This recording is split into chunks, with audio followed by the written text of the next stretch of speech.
રાજ્યમાં 61 દિવસ બાદ કોરોના સંક્રમિતોનો આંકડો 1000ની નીચે। છેલ્લા 24 કલાકમાં નોંધાયા નવા 960 દર્દી, 7ના અવસાન। યુકેથી આવતી ફ્લાઇટના મુસાફરોએ હવે ફરજિયાત કરાવવો પડશે RT-PCR ટેસ્ટ। રિપોર્ટ નેગેટિવ આવશે તો પણ 7 દિવસ થવું પડશે ક્વોરન્ટાઇન। અમદાવાદની SVP હોસ્પિટલમાં નોન કોવિડ સેવા આવતીકાલથી કાર્યરત। કોરોનાના દર્દીઓની સંખ્યા ઘટતા લેવાયો મહત્વપૂર્ણ નિર્ણય। અમદાવાદની 16 સિવિલ સહિત 286 હોસ્પિટલ પાસે નથી ફાયર NOC। 15 દિવસમાં NOC નહીં મેળવે તો દર્દીઓને નહીં કરી શકાય એડમિટ।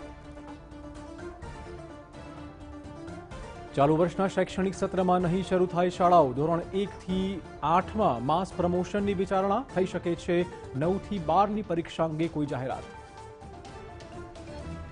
પંચમહાલના ઘોગંબામાં માનવભક્ષી દીપડાને પકડવાની કવાયત। 11થી વધુ પાંજરા સાથે 40થી વધુ કર્મચારીઓ કરી રહ્યા છે શોધખોળ।